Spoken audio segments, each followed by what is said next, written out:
আসসালামু আলাইকুম। চ্যানেলের নতুন পুরাতন সকল সদস্যদের জানাই আন্তরিক ভালোবাসা ও অভিনন্দন। শুরু করতে যাচ্ছি আমৃত্যু ভালোবাসি তোকে। সিজন ৩। লেখনীতে ফারজানা মনি। পর্ব ৬৪। এদিকে আহিয়ান রুম থেকে বেরিয়ে যেতেই আহিয়া ধপ করে বিছানার কিনারায় বসে পড়ল। তার বুক ধকধক করছে। এটা কোনো ভয় নয়, এটা এক অজানা কম্পন, যা ভাষায় প্রকাশ করা সম্ভব নয়। তারপর রিহানের কথা ভেবে মৃদু হেসে একা একাই বলল, পাগলটা আমাকে কিছু না জানিয়েই ভাইয়াকে সব বলে দিয়েছে। তারপর নিজেই আবার নিজের ভাবনায় নাক মুখ কুঁচকালো। রিহান কি করে জানাবে? গতকাল থেকে তো সে রিহানের সাথে কোনো কথাই বলে না। কথাটি মাথায় আসতেই আহিয়া কল দিল রিহানের নাম্বারে। কিন্তু একবার, দুইবার, তিনবার, চারবার কল দেওয়ার পরেও রিহান কল রিসিভ করল না। আহিয়া একটু চিন্তিত হলো। পরবর্তীতে আবারও কল দিল। এবার পঞ্চমবারের মাথায় কল রিসিভ হলো। আহিয়া রিহানকে কিছু বলার সুযোগ না দিয়েই নিজে বলা শুরু করলো। কতগুলো কল দিয়েছি রিহান, কল রিসিভ কেন করছেন না? আপনি জানেন আমার কতটা চিন্তা হচ্ছিল? ফোনের ওপাশ থেকে ভেসে আসলো এক অপরিচিত মেয়েলি কণ্ঠ। আসসালামু আলাইকুম। কে বলছেন? আহিয়া একটু থতমত খেল। মিনমিনে কণ্ঠে বলল, ওয়ালাইকুম আসসালাম। আমি রিহানের বন্ধু। আর আপনি? আহিয়ার স্পষ্ট কণ্ঠ শুনে ফোনের ওপাশ থেকে উত্তর এলো, আমি রিহানের আম্মু। আহিয়া সঙ্গে সঙ্গে ভদ্রভাবে বলল, ভালো আছেন আন্টি? আলহামদুলিল্লাহ ভালো আছি। তুমি ভালো আছো আম্মা? জি আন্টি। রিহান কোথায়? মানে রিহান কি আজকে ফোন বাড়িতে রেখে অফিসে গেছে? রিহান আজকে অফিসে যায়নি। কি একটা জরুরি কাজ আছে বলে সকালবেলা বের হয়েছে। এখনো ফিরেনি। ওহ, আচ্ছা। তাহলে রাখি। ভালো থাকবেন। আসসালামু আলাইকুম। শোনো মেয়ে। আহিয়া কাঁপা কণ্ঠে উত্তর দিল, জি আন্টি বলুন। ঈদের দাওয়াত রইল। আমি রিহানকে বলে দিব তুমি রিহানের সাথে আমাদের বাড়িতে বেড়াতে এসো। আচ্ছা। কথাটা শোনা মাত্রই রিহানের আম্মু ফোন কেটে দিল। আহিয়া বড় একটা নিঃশ্বাস ফেলে বিছানায় গায়ে এলিয়ে দিল। ফ্রিদা ড্রয়িং রুমের সোফায় শুয়ে অনেকক্ষণ ধরে টিভি দেখছে। তখনই বন্যা এসে বলল, এভাবে বসে বসে টিভি না দেখে বই খাতা খুলে একটু পড়তে বসলেও তো পারিস। নাকি ভার্সিটি বন্ধ বলে বাড়িতে পড়ালেখা করা যাবে না? ফ্রিদা শোয়া থেকে উঠে বসতে বসতে বলল, রমজান মাসের এই ৩০টা দিন তো কোরআন শরীফ পড়ি, তাহলে ভার্সিটির লেখাপড়া কেন করব? আমি রোজা থেকে ২ পড়া একসাথে পড়তে পারবো না। তাই বাংলা পড়া ঈদের পর থেকে পড়ব। বন্যা বিরক্ত হয়ে কপাল কুঁচকে বলল, কোন সংবিধানে লেখা আছে রমজান মাসে আরবির পাশাপাশি বাংলা পড়া যাবে না? টিভি অফ করে ত্রিধা উঠে সিঁড়ির দিকে যেতে যেতে বলল, এটা ত্রিধার সংবিধানে লেখা আছে মাম্মাম। এই মেয়ে জীবনেও কথা শুনবে না। বন্যা হাল ছেড়ে হাঁটল কিচেনের দিকে। আর ত্রিধা সিঁড়ি বেয়ে উঠে যাচ্ছিল ৩য় তলায়। তখনই মুখোমুখি হলো আহিয়ানের সাথে। আহিয়ানের মুখ গম্ভীর।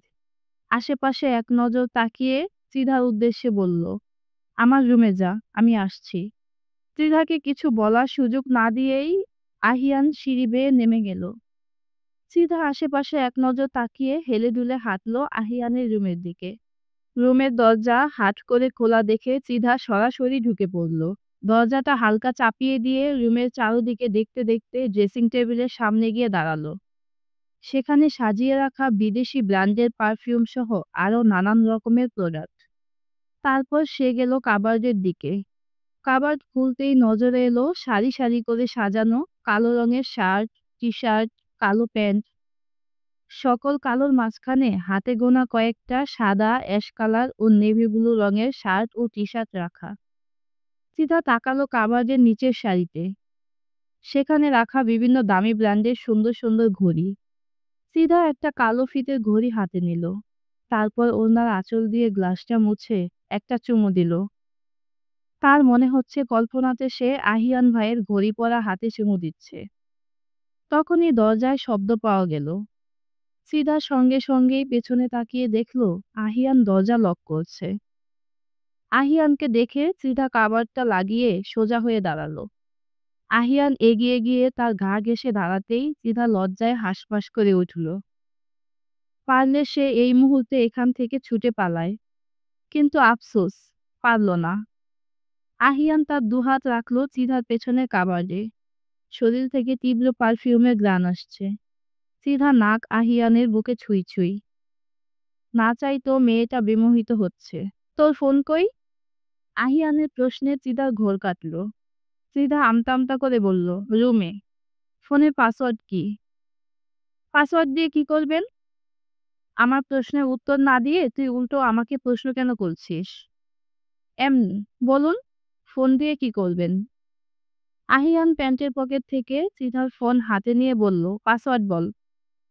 চিদা ফোনটা নিজের হাতে নেওয়ার চেষ্টা করে বলল, আমার কাছে দেন, আমি খুলে দিচ্ছি। আহিয়ান হাত উঁচু করে ফোনটা ধরল। চিদা ধরার জন্য কয়েকটা লাফ দিল, কিন্তু আহিয়ানের হাত নাগাল পেল না। উল্টো আহিয়ানের থুতনির সাথে মাথায় কয়েকটা বাড়ি খেল। আহিয়ান এবার ধমক দিয়ে বলল, ফোনের পাসওয়ার্ড বল বেয়াদব। এভাবে লাফাচ্ছিস কেন? ফোনে কি আছে আমি দেখলে সমস্যা কি? আহিয়ানের ধমকে চিদা মুখ গম্ভীর করে মাথা নিচু করে দাঁড়িয়ে রইল। আহিয়ান আবারও বলল, পাসওয়ার্ডটা। চিদা নিচের দিকে তাকিয়ে বিড়বিড় করে বলল, T2A ফরএভার। মেয়েটার চোখ ছলছল করছে পানিতে। আহিয়ান এক নজর দেখল সেদিকে, কিন্তু বিশেষ কোনো মাথা ঘামালো না। তীক্ষ্ণ দৃষ্টিতে কিছুক্ষণ তাকিয়ে থেকে বলল, এই অদ্ভুত পাসওয়ার্ডের অর্থ কি? সিধা মিনমিনে কণ্ঠে বলল, সিধা টু আহিয়ান ফরএভার। আহিয়ান ফোনের লক খুলে ঢুকলো কল লিস্টে। রিসিভ কল, ডায়াল কলে পরিবার ও বন্ধু বান্ধবের নাম্বার দেখা গেল, কিন্তু মিসড কলে এহসানের শত শত কল। বেশিরভাগ কল রাতে এসেছে। হয়তো সিধা রিসিভ করেনি, তাই সব মিসড কলের আওতায় যোগ হয়েছে। তারপর আহিয়ান মেসেঞ্জার, হোয়াটসঅ্যাপ ও ইমো চেক করল। সেগুলোতেও এহসানের শত শত টেক্সট। সিধা মাঝে মাঝে কয়েকটা রিপ্লাই দিয়েছে, আর বেশিরভাগই আনসিন অবস্থায় পড়ে আছে। একটা টেক্সটে এসে আহিয়ানের চোখ আটকে গেল। সেখানে এহসান সিধার সৌন্দর্যের প্রশংসা করে বলেছে, কিউটি ডল, আমার চোখে সেরা সুন্দরী তুমি।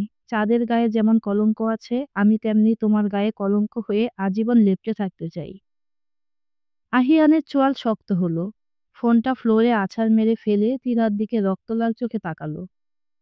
সেই মুহূর্তে তিধা ও মাথা তুলে চাইতেই চোখাচোখি হলো দুজনের। তিধা ভয়ে খানিকটা আটকে উঠল। আহিয়ান ভাইকে বড্ড বেসামাল লাগছে। আহিয়ান দাঁতে দাঁত চেপে বলল, এহসান তোকে এত ডিস্টার্ব করে, আমাকে বলিসনি কেন? সিদা ভয়ে থতমত খেয়ে বলল, না মানে আহিয়ান ভাই, তেমন কিছু না। আহিয়ান রাগে কটমট করে বলল, তাহলে কেমন কিছু? নাকি তোর ভালো লাগে এহসান পেছনে পেছনে ঘুরলে? সিদা অবাক দৃষ্টিতে তাকিয়ে বলল, আহিয়ান ভাই। আহিয়ান এবার বোধহয় আরো রেগে গেল। দাঁতে দাঁত চেপে বলল, আমি তোর ভাই? আমাকে ভাই ডেকে ডেকে পরপুরুষের থেকে প্রশংসা শোনা হচ্ছে? সিদা চুপ করে রইল। তার ঠোঁট কাঁপছে, কণ্ঠ ভেজা। এই মুহূর্তে আহিয়ান ভাইকে কি বলবে তার জানা নেই। তার আহিয়ান ভাই তাকে ভুল বুঝছে, তাও অন্য পুরুষের জন্য। সে তো পাপার সম্মানের কথা ভেবে এহসানের সাথে কখনো খারাপ ব্যবহার করেনি। তাছাড়া এহসান তার নিজের মতো টেক্সট ও কল করে গেছে, কিন্তু সিধা সেসবে কোনো রেসপন্স করেনি। তাহলে তার দোষটা কোথায়? আহিয়ান কর্কশ কণ্ঠে আবারও ধমক দিয়ে বলল, আমার অ্যান্সার চাই, রাইট নাও। সিধা কাঁপা কণ্ঠে বলল, কিসের অ্যান্সার? আহিয়ান কটমট চোখে তাকিয়ে বলল, সিধা, আমার মেজাজ কিন্তু প্রচন্ড গরম হচ্ছে। নিজের রাগ কন্ট্রোল করতে পারছি না। যা জিজ্ঞেস করছি সুন্দরভাবে উত্তর দে। তুই এহসানের কথা এখন পর্যন্ত নিজে থেকে আমাকে কিছুই জানাসনি। এর মাঝে একজন তোকে ডিস্টার্ব করছে, তাকে ব্লকও করিসনি কেন? আমার উত্তর চাই, এই মুহূর্তে। সিধা কেঁপে উঠল আহিয়ানের ভয়ঙ্কর রাগ দেখে।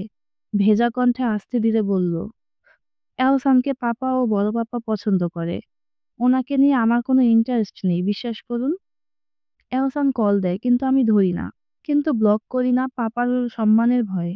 যদি আমার বেয়াদবির কারণে আমার পাপাকে কথা শোনায়? বলতে বলতে সিধা হেঁচকি তুলে কেঁদে দিল। সিধার কান্না দেখে আজকে মায়ার চেয়ে বেশি রাগ হচ্ছে আহিয়ানের। নিজের মাথার চুল নিজেই খামচে ধরল। বিরক্তিতে খাটের কোণায় জোরে একটা লাথি মেরে বলল, তুই আমায় কেন এতদিন কিছু বলিসনি?